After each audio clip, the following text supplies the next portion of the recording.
Hi, good evening, everyone. Welcome you all to my series on Thursday for Technology. In today's session, we will be talking about 7 Excel concepts for audit. This week is actually 23rd session. If you want to get the access for last 22 sessions, I request you to go to the YouTube channel of the Excelism. In that, you can go to the playlist. You'll find a playlist with the name called Series on Thursday for Technology, where all the 22 sessions uploaded. However, this session is also being recorded. Wherever you feel I may be going a little faster, I request you after the live session, you can watch, you can come back to this channel and you can watch the same video. You can practice along with the video because I'm going to keep all the working files along with this video in the description. If you go to the description, you'll find a Dropbox link.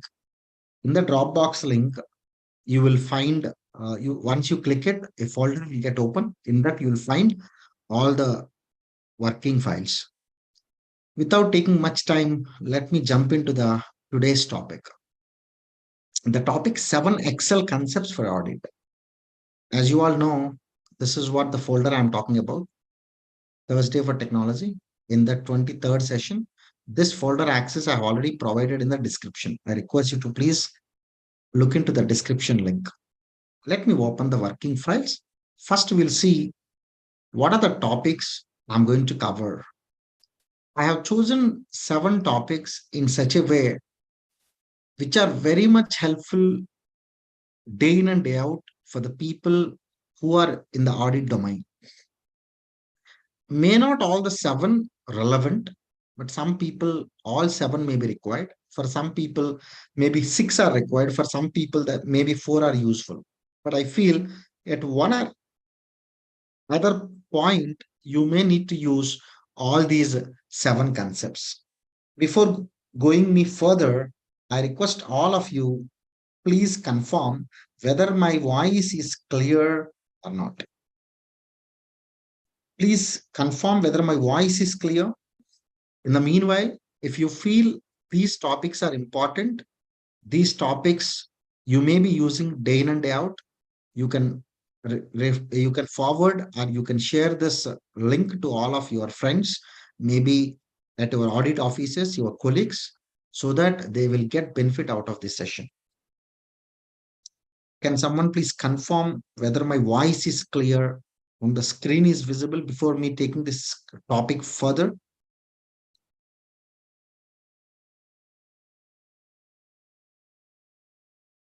Okay, first is first, let's look into the concept of math functions. In the math functions category, I'm going to talk about round, round up, round down, ABS, INT. These all are looking very simple functions, but very important functions when there is a requirement of time. Without taking much time, let me go into these functions. I'm having a number like this, 73 lakh 61,348.82371620. Let me first focus on INT function. INT function refer to the integer, meaning it's going to give the integer value of a value what you select, meaning it will just remove everything after the decimal. It's not going to round off the integer value. It will simply remove everything after the decimal. If ideally it round off, it should be 349. This value should be 9. But let us see what this function does. There is a function called int. Rounds a number down to the nearest integer. It's not saying rounds a number to the nearest integer. It is using a description that it rounds a number down to the nearest integer. It always looks towards the downside. This is what the number I'm talking about. Let me close it. Let me enter this. You are finding. Let me keep without any decimal.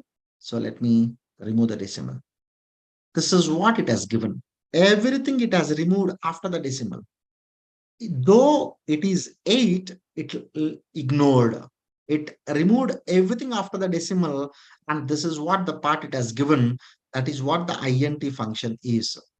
Int function is very much relevant in the cases where we don't want any decimal, even we don't want to round off, we simply want to remove everything, whatever there in the decimal, then you may certainly use a function called int. Let us look into three functions: round function, round down function. All these three functions are very much self-explanatory. I need not too much explain this function. Round function rounds the number to the nearest decimal what we gave. Round up function rounds towards the upside. Round down function rounds towards the downside. If round up function taking towards the upside, round down function taking towards the downside, what this round function does, round function, if at all 5 and above is there, it will take towards the upside. If it is below 5, it will take towards the downside. What I want is, I want to have a 5 decimal value, 4 decimal value, 3, 2, 1, 0, minus 1, minus 2. I'll explain you what is the meaning of minus, minus 4 and minus 5. I want to write the formula keeping 5 decimals. What is the function? A round. I want to take the number. What is the number I'm looking for? This is the number. Number of digits. I want to round off to the 5 digits. If I want to round off to the 5 digits, this is 1. If you can see here, this is 1. Sorry, 1 second. This is 1, 2, 3, 4, 5. Because I'm using a function called round, if sixth one is 5 or above, the fifth one is going to round off towards the upside. That means this 1 will become 2, right? So my answer going to be 7361348 dot 82372. So let me enter. You'll find exactly the same. Because after 7, after 1, 6 is 5 and above. Now what I'm looking for, let me freeze this. Let me click F4. Let me freeze my left column because I may use the same column even for the next column to use the function round up and round down also. That's the reason I kept my number constant.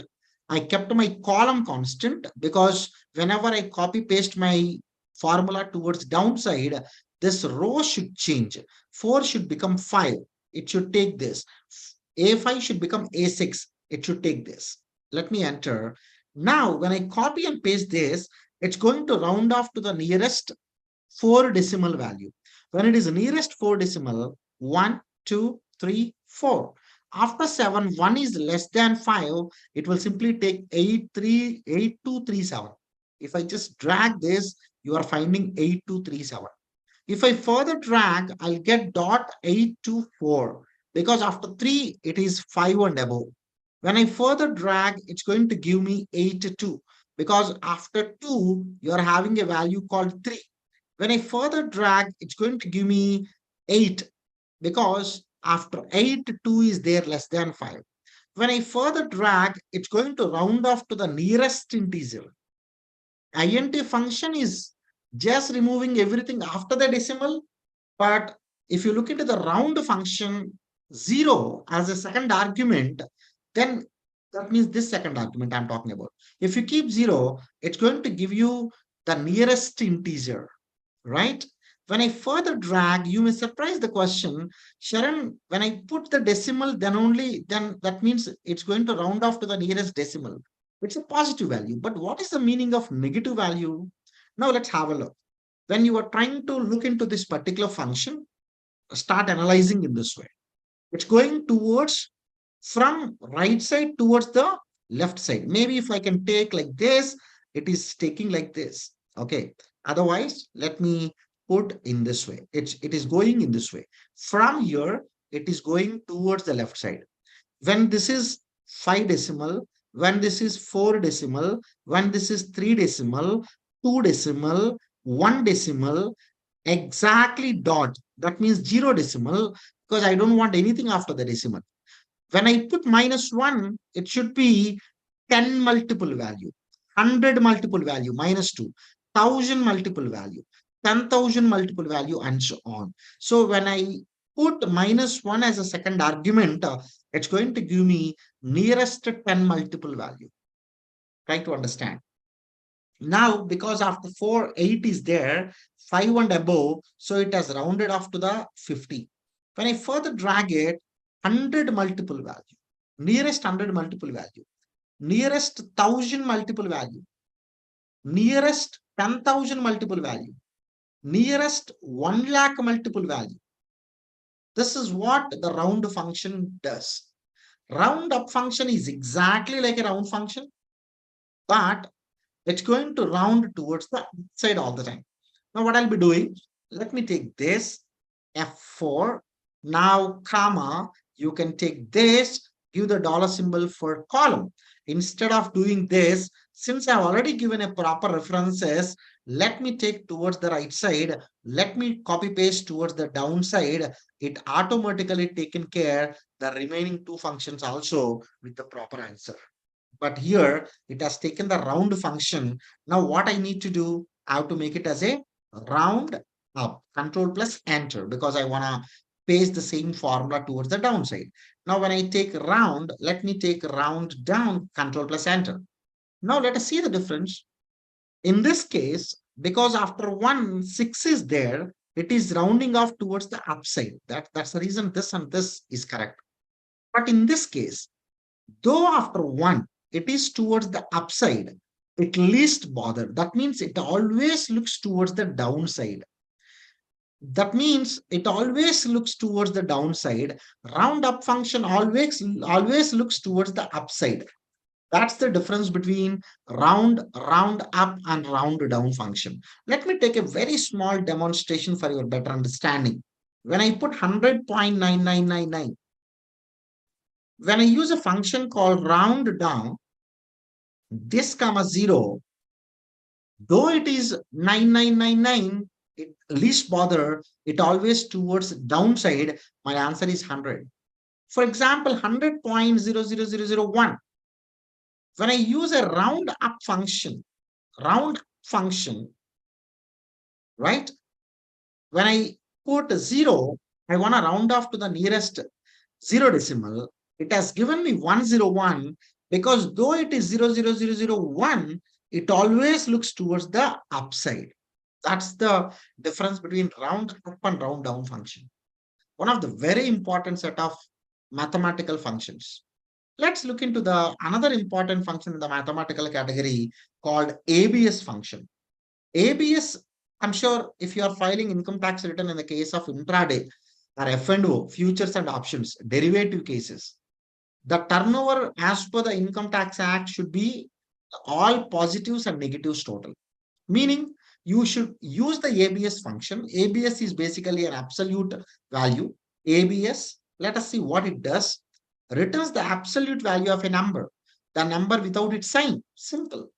If I take this, close bracket, enter, though it's having a negative symbol, but when it is trying to evaluate, it's going to give the positive value. When I copy and paste down, all are positive values. That means negative value, ABS will convert into the positive. Positive value will not touch anything. It's going to give the same positive value, right? Now, if I can take a sum of this, I'll get all positives and negatives total. That is what the ABS function is. Very important function, especially in case of future and options calculation, intraday calculation for the tax audit turnover. Okay. This is what the mathematical function set, which is very important for all of you.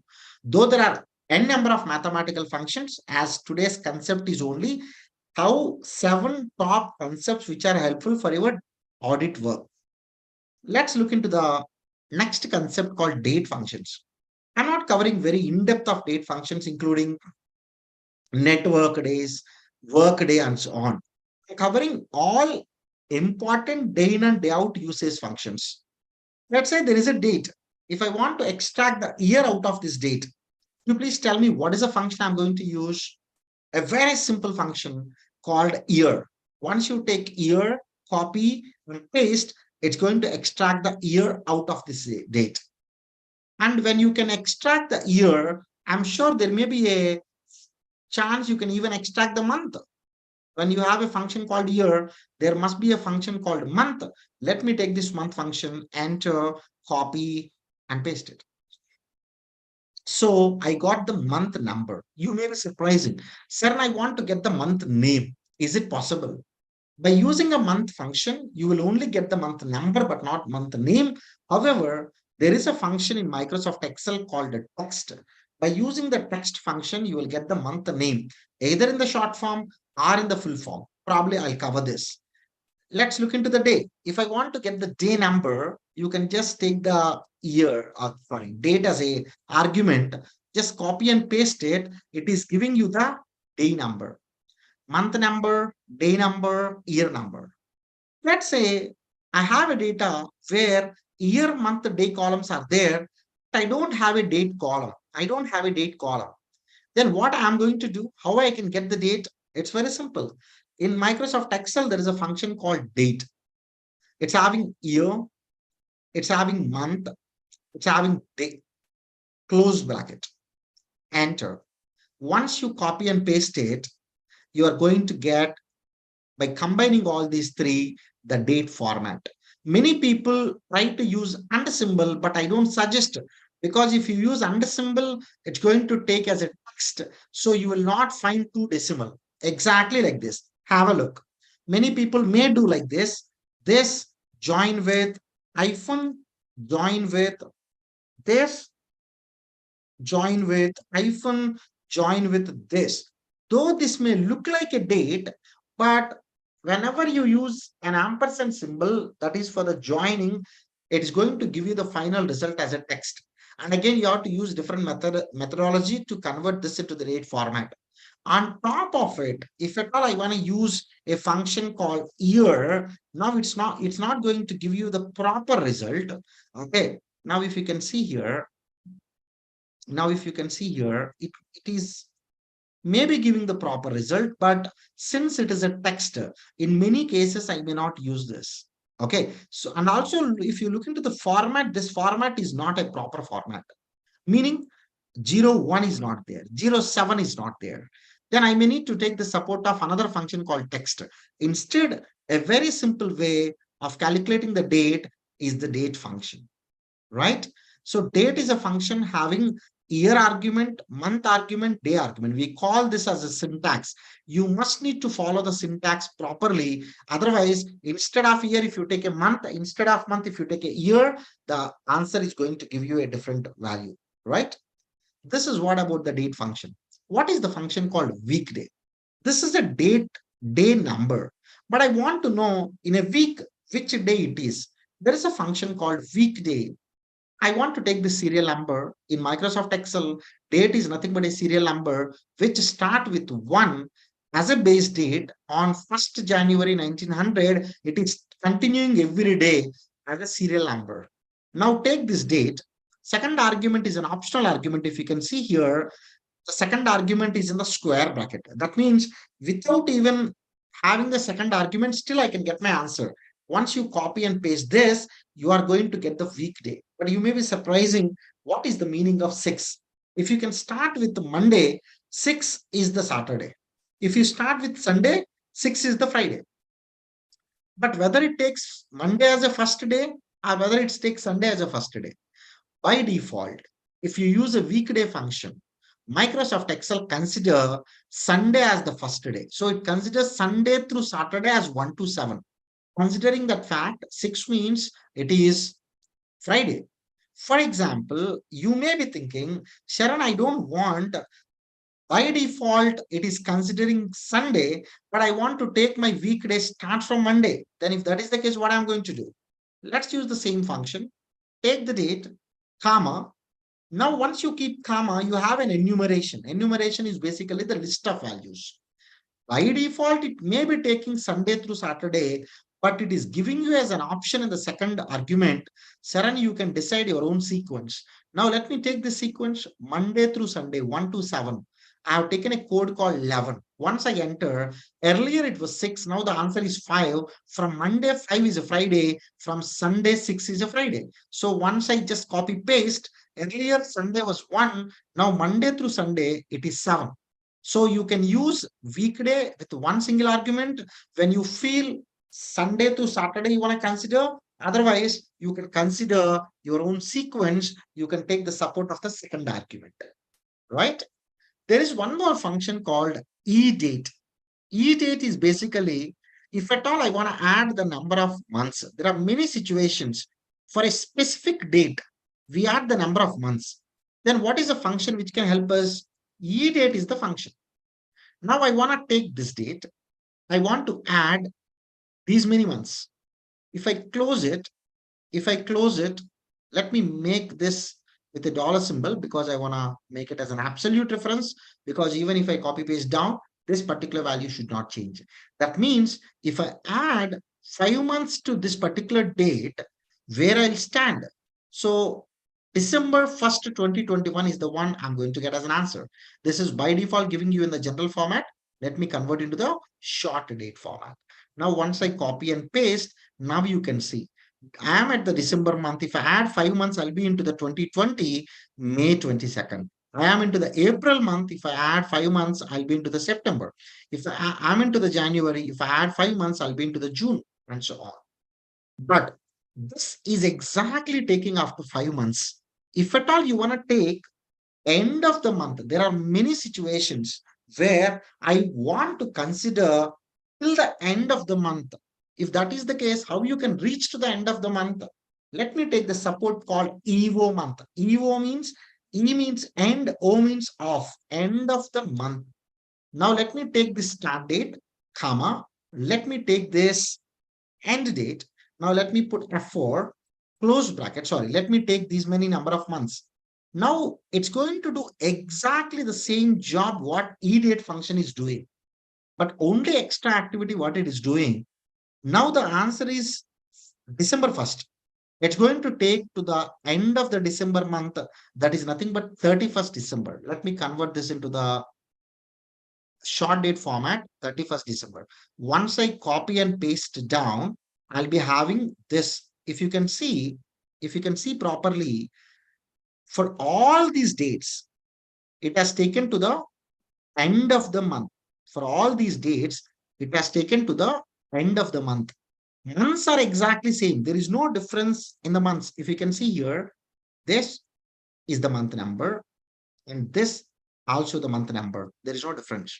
But when it comes to the date, it has taken exactly the same date of this. Maybe if you can see here, this date has been taken from here to here, but for this dates, it has taken the month end dates. It has taken to the month end dates. There are situations where we may need to calculate till the end of the month. If that is the case, probably this will help you out. As I promised, now let us see how we can get the month number and the day name, because here it is confusion whether to know whether it's a Friday or whether it is a Friday or not. If probably I can get the name of the day, I think my job is very simple.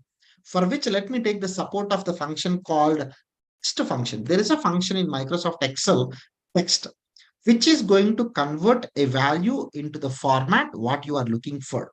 Now let's use a function called text. What is the value? Let me take the value of this date, comma. What is the text format you are looking for? I am looking for the format of MMM. If I close it, enter, I'll be getting the month name in the short form. If you want full form, you can just put extra M, 4Ms. If you want just the number in the 2 digits, then you can put MM. If you want number, can be even single digit. If at all single digit is available, you can put just single M. I want MMM so that in the short form, I can have the month name. In the same way, if I want to use the same formula for the day, I'm sure you all can guess now. I can simply put DDD so that I'll get the short form of the day. If I want full form, I can put one more D. If I want day number, I want just 2 digits, 2D. If I want single digit, wherever it is single digit available, I'll just simply keep D. So let me keep it D, D, D, so that you will get the short form of the day. This is what the date functions, which are very handy, especially when you are doing the audit. Many situations, right? For example, if I want to filter out the transactions which are only on Sunday, I want to filter out the transactions which happened only on Saturday. I want to filter out the transactions which happened especially last 3 days of the month end. I want to have the transactions which happened only in the month of. I want to do a lot of R&D for the transactions happened on April and the transactions happened on March, considering March 31st of a year is nothing but the end of the financial year. I can see very where any specific entries intentionally keep it into the April, or very any specific entries intentionally keep into the March for just inflating their turnover. Some of the cases when it is a listed company, though the revenue ideally should be booked up into the April month of next month, but they may take into the March month so that the revenue they can show it bigger so that the share price will go up.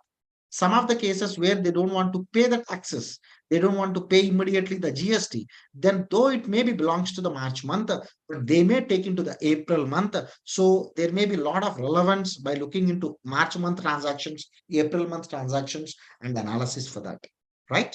This is about the second concept of the date functions. Conditional functions is another big concept. I don't want to take much deeper into the conditional functions. However, I want to explain only one single function called SUMIF. This I've taken into the consideration, especially when we prepare the financial statement for small entities where the accounting tree is not properly defined. In those cases, SUMIF function becomes very handy. Normally, in case of small entities, what we do, we will take the ledger. It's maybe having debit and credit balance. I've taken only the accounts where debit balance is there, just for the convenience side. But these all ledgers I may not put either in the schedule or in the face of the P&L. What I am going to do probably, I am going to take each ledger into the separate bucket so that these all are at the face of the P&L or maybe face of the schedule, and I'm going to keep it. That means when it comes to the operating expenses, there may be 10 ledgers which may be representing operating expenses. But as a final total, I'm going to keep it as one line item in my face of the P&L as an operating expenses. If that is the case, first you need to take for every ledger account what is the subgroup, either based on schedule or based on face of the P&L.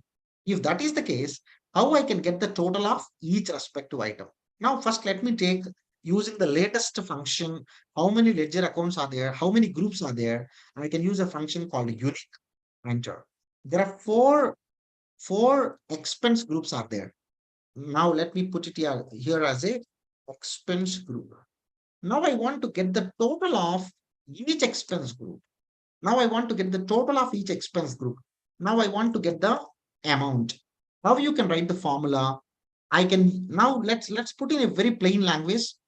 I want to tell to the Excel, please look into this column for operating expenses. If at all it is available, please total the values from the debtor column, debit column, right?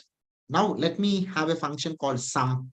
If I want to look into this column, for what? For this.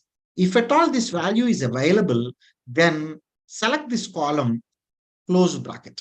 So that what it does, it will look into this column for this criteria.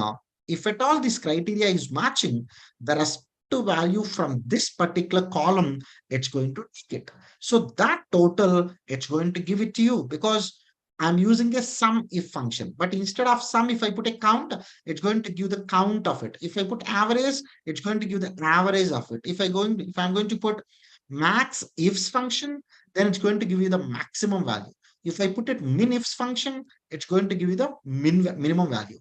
But in case of audits, generally we want the total. So I'm just taking an example of the total. So let me use the function called sum if. If I enter, I can copy and paste, automatically my values will come. The advantage of dynamic arrays, I'll tell you now. The advantage of dynamic arrays is, now let me take the same formula equal to sum if, look into this column. Now take this. I want to select this entire spill because this is a dynamic range. This may value, for example, now this is a rent. If I enter, one more extra line item got added because I'm using a unique function, this can spill as long as I have a space below. For example, here already there is a value called 7. Now I'm trying to put this as a depreciation. It cannot spill because when it has to spill, this is the area it has to occupy. Someone already occupied into this area. So whenever I go and delete, it automatically going to spill. In these cases, whenever I change here, this automatically changes. When this changes, this maybe result automatically changes, but it will not automatically expand. I need to expand every time manually. But how to overcome that problem? Let me take the sum if. Let me look into this column. Take this. Don't take this because this is a one single cell. This cell is the source for the spill, right?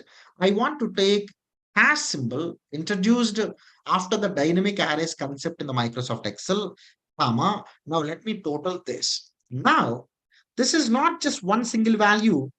Whatever the value start from here, it's going to consider that. Now, my SUMIF function will calculate not just one time, it's going to calculate 1, 2, 3, 4, 5, 6 times because 6 unique values are there, but it's going to give 6 answers at the back end. But these 6 answers, it's going to arrange one below other because if you can see in the array, there is a semicolon. So it's going to occupy 6 by 1 matrix. It's going to spill again 6 by 1 matrix. Now, for example, when I make this as maybe the selling expenses, if I enter, automatically selling expenses added, and you got the total of it here. That's the advantage of using the dynamic arrays. Probably I'll take one session of Thursday for technology, how we can use dynamic arrays in much better way for the automation purpose. But however, SUMIF function is very much relevant function, especially if you want to pair the financial statement, connecting to the trial balance to the schedules, connecting to the P&L and balance sheet from the schedules. So in all these cases, we certainly use a function called sum if. Not only this, let me take another example of sum if function.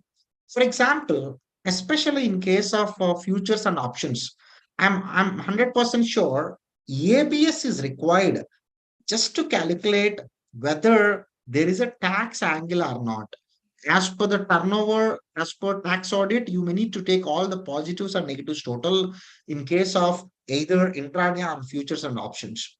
But whenever you want to represent the same in the financial statement, in the income side, I put all the positive values. In the expense side, I'll put all the negative values. That means income means what is the income?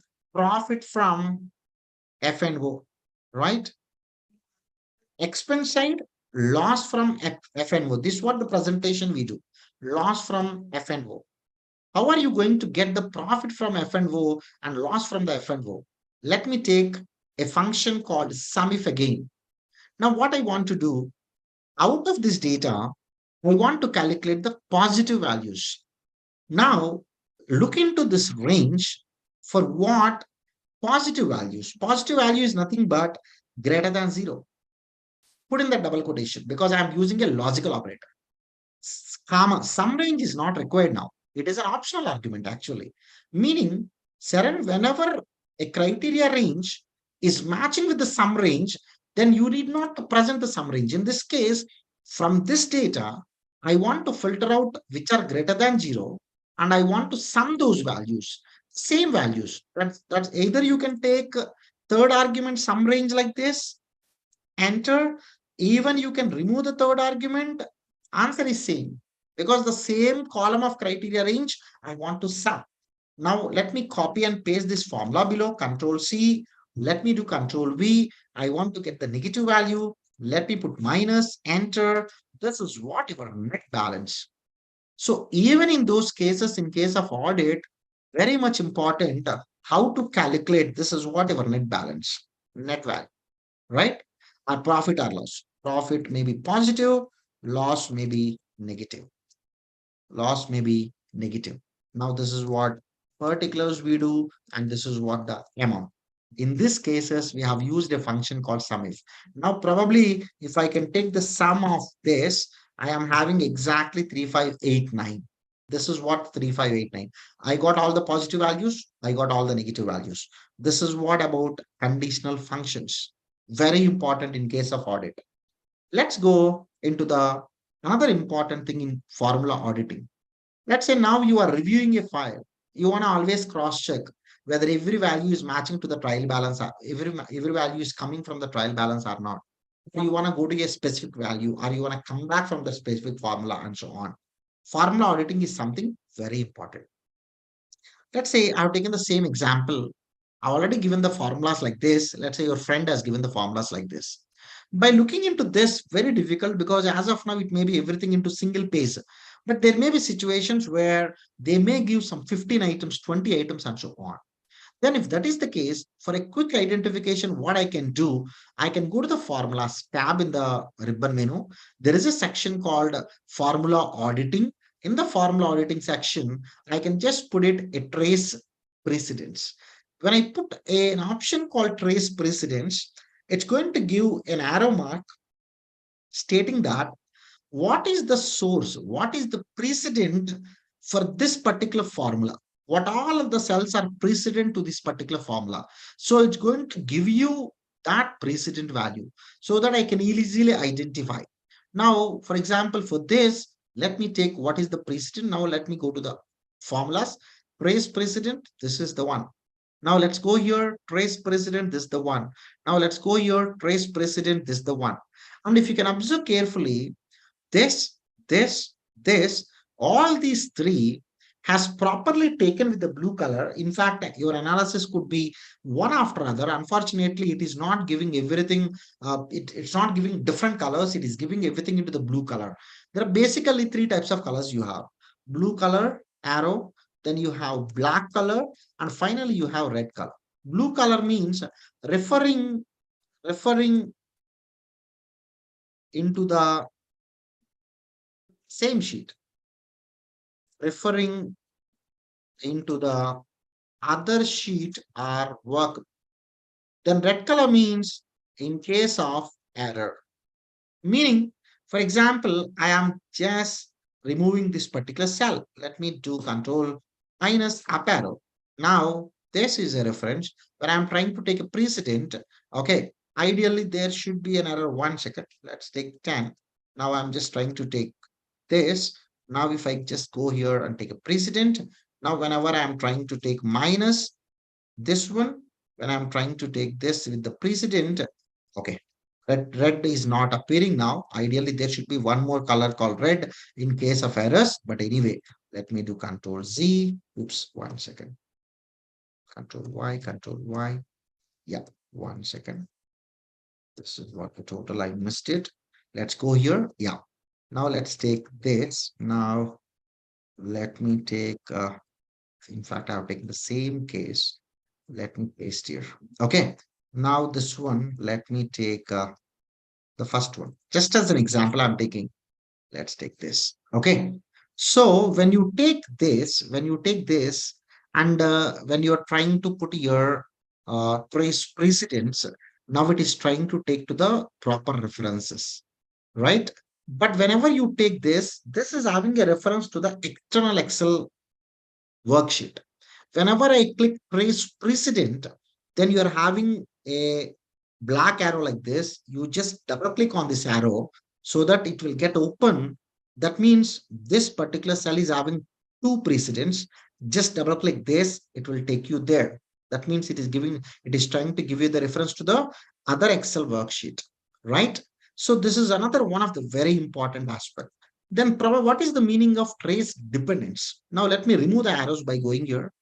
Now what I'll be doing, I'll just keep the cursor here. I want to know where this particular cell is having a constant now. In my entire Excel, where this has been referred. Now I can just click trace dependence. Now it has given an arrow like this, right? When you take here, this has given the arrow exactly the same. Now, if I want to know from here, wherever this has been used, let me use trace dependence. That means this particular cell has been used here. That is the meaning of it. Very important options called trace precedents and trace dependents.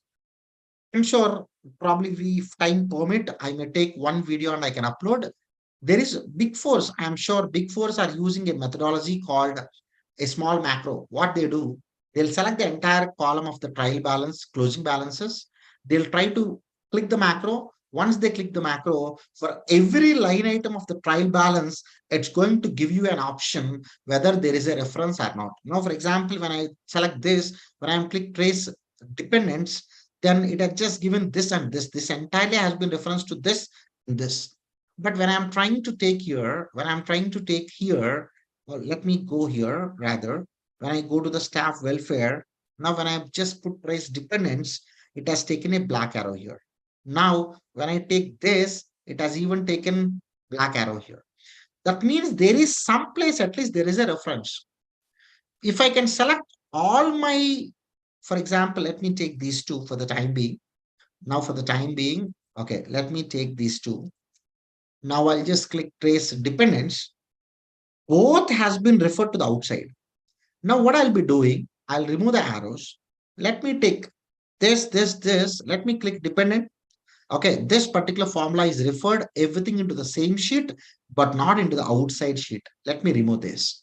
Now, whenever I'm trying to take these three, when I click dependent, though this particular one doesn't have a reference to the outside, but since you have selected all three, it is trying to give you an arrow with the black color. Generally, we think that all three has been referred. So what the macro I'm referring may do, for every item, it's going to give you a separate dependent. Check it out whether there is a dependence or not. Check it out. This doesn't have a reference to the outside. Like that, you will find the black arrow. When you are finding a black arrow like this, that means the trial balance value is referring to the other sheets at least once. Whether it has referred properly or not, that's a different check. But first of all, whether every value in the trial balance has been carried to the schedules or has been carried to the other sheets or not, this is one control through which you can have it. That's what the formula auditing, we call it. And very important thing, many a times people tend to give a wrong formula. Instead of F5, they give F6. Then it's going to give you an error like this. There are one or more circular references where a formula refers to its own cell. That means once I enter, you may be surprising sometimes why it is giving a wrong answer. Once you save it and close it, even once you open this file, when there is a circular reference, one pop-up will automatically appear. Now let me open this file. Automatically there is a pop-up appearing that there are one or more circular references where a formula refers to its own cell, either directly or indirectly. This might cause them to calculate incorrectly. Try removing or changing these references or moving. How to identify where the circular references are there? Keep the cursor here, go to the formulas, go to the formula auditing. You'll find an option here, error checking. In that, there is an option called circular references. Click this, it will exactly take you there. Now, let me go here, click this, it will exactly take you there. Then you just check your evaluation, whether it is taken correctly or not, remove it and enter. This is what your circular reference, the very important aspect, especially when you're trying to use in case of audit. There is another important thing, goal seek, not a very great option, but one of the very important what if analysis condition. Let me take this case study. There is a revenue, there is an operating expenses, other expenses, admin expenses, and staff expenses. And how the total expense is this, and this is what the profit I have. This is what the profit I have. Profit margin I calculated, the profit margin is 14.97. Whereas last year profit margin was 24.75, 24.75, or else in the industry, the profit margin is 9.25 maximum, 9.25. So I want to adjust some expenses either into the admin or into the staff welfare. Considering admin looking very big, so the staff welfare is looking small, I want to increase my staff welfare so that I can reduce my profit margin to 9.05. You can't exactly put 9.25. So what I'll be doing, I wanted to take 9.321 as if, this is the proper one, which is not coming from the adjustment. so that if anyone see this, it looks like a proper adjustment. Now, what I want to do, what is the value I should increase here so that my profit margin will be exactly 9.321%. So ideally, we do in these cases trial and error. We'll try to increase it to 10,000. When we'll try to increase it to 15,000. We'll try to increase it to 14,500. Instead of doing that, what I'll be doing, I can use an option called goal seek. That is part of my data tab. What if analysis, goal seek. The name itself is self-explanatory. Goal seek. So what is the set cell? Which cell you want to set in this case? I want to set this particular one. To which value? I want to change to, so this particular cell I want to set to 0.09321. You can't take a reference here. You can't select a particular cell. So that's the reason you need to type it. Either you can take it 9.321%, or even you can take 0.09321. Both are one and the same. So I want to set this particular cell to this value. But if I want to set this particular cell to this value, which cell I want to change? I want to change this particular cell. Now, if I click OK, what Excel is going to do, it will keep on, it iterates the different values here. But what value here, this particular 14.97 is equal to 9.321, it will stop. Now let me click OK. Boom. Now what happened? Exactly at 14,304, this value is becoming 9.321. Let me click OK. Let me click OK. Right now, what I'll be doing, I can simply put 3 decimal exactly matching. But unfortunately, because you are exactly looking for this percentage, this value became decimal. Decimal doesn't have any meaning, right? So now what I'll be doing, I'll take 4, not a problem. Even a small, minute decimal, even increased here, that's fine, right? This is the way we can use the goal seek function. Goal seek is one of the feature of Microsoft Excel, which is helpful for what if analysis. In fact, in this case, we have done exactly the same. But couple of conditions you may need to know if you want to use the goal seek. What is the condition? Your set cell should have the formula. Otherwise, if this doesn't have a formula, if this value changes, how this will change? Obviously, this should have a formula. Then, what is the next one?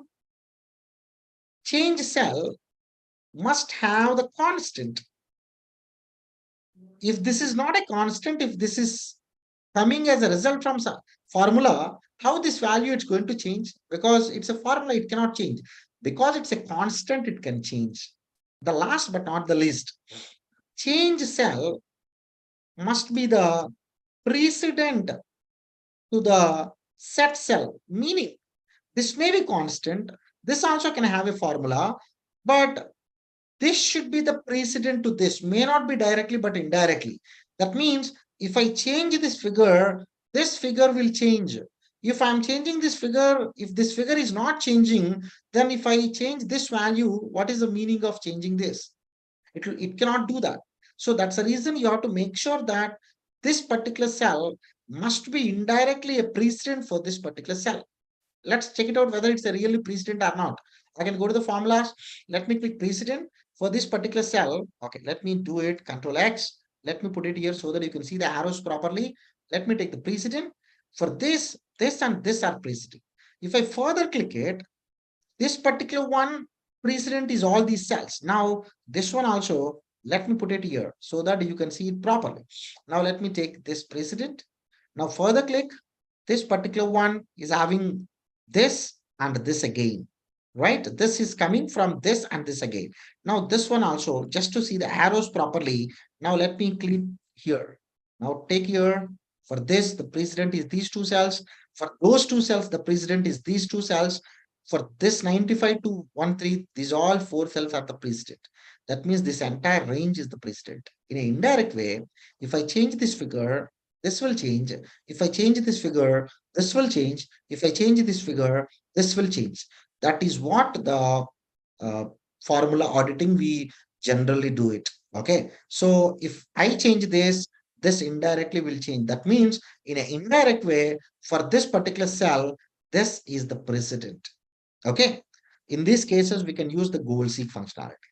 Let's go to the sixth concept, which is very helpful, especially if you want to take the printout of any of the working papers and so on. Print top and rows at every page. Meaning, let's say I have a data like this. I want to take the printout. I do Control P just to see the format and print layout, print preview.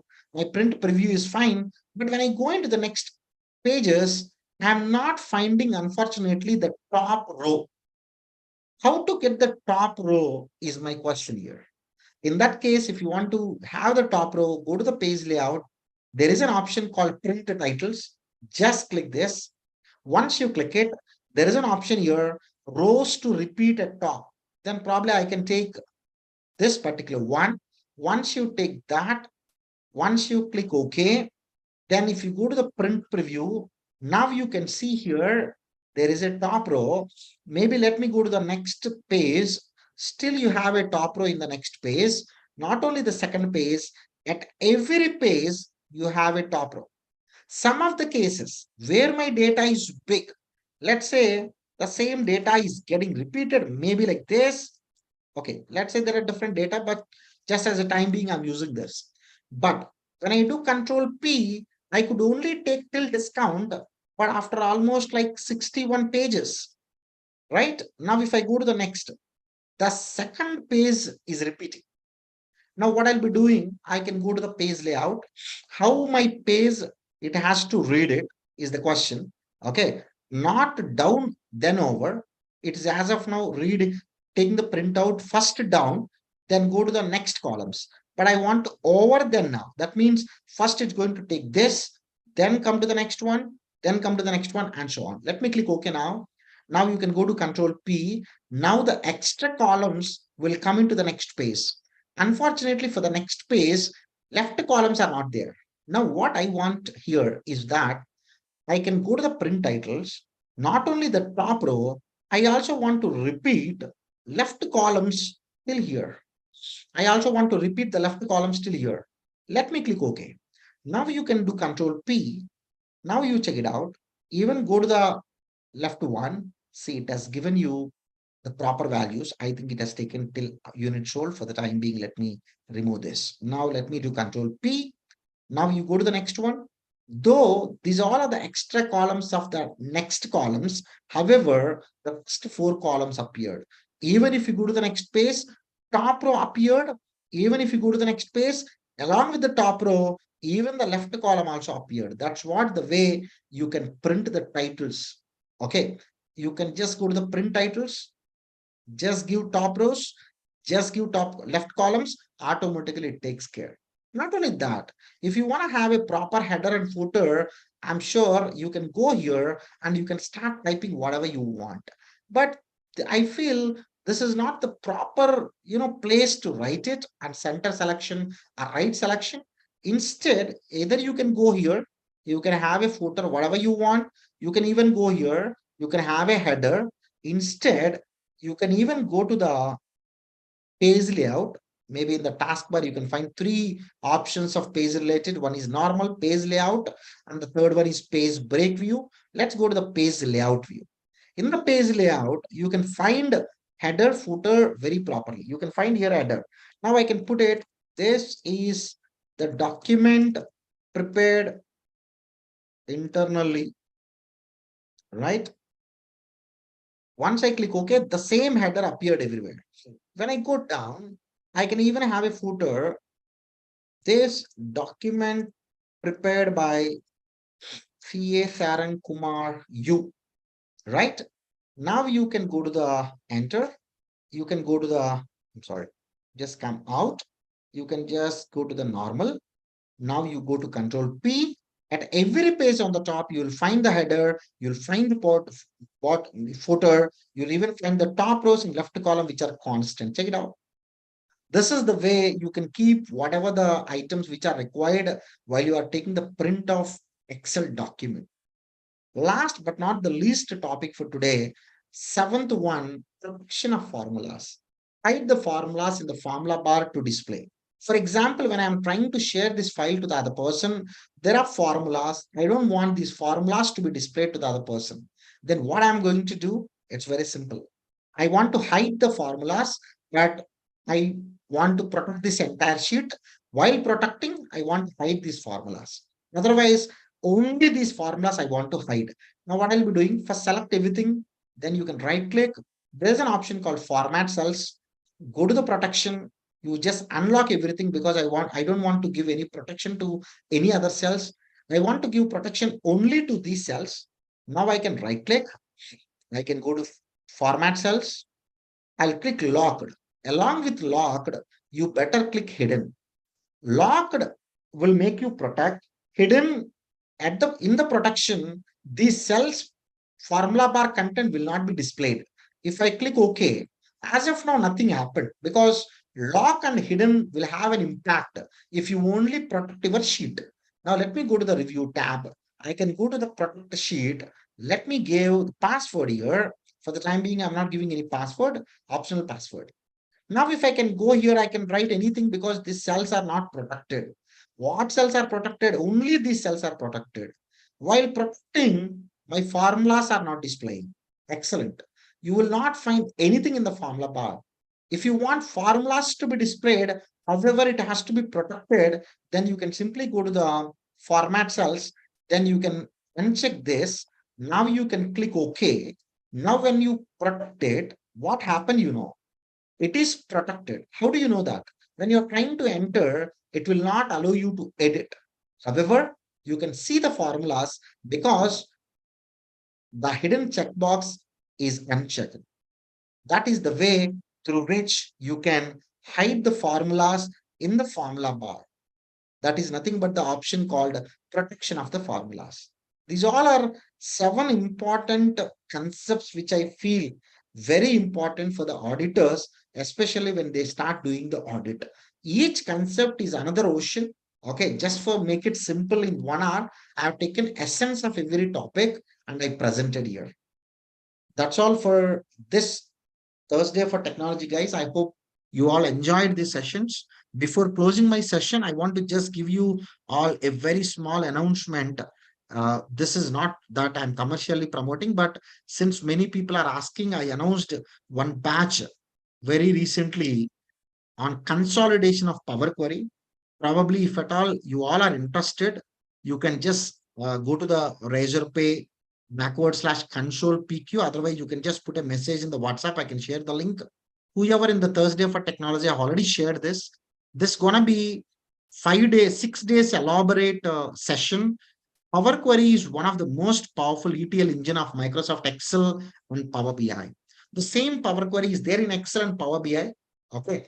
So consolidation of multiple data sets, I'm going to cover very elaborately because these days we deal with a lot of data. Lot of data means many data sets may be from the same Excel, different workbooks, different folders, different subfolders, different PDF files. One may be from PDF, one may be from CSV, one may be from Microsoft Excel workbooks, and so on. In those cases, how you can handle the data.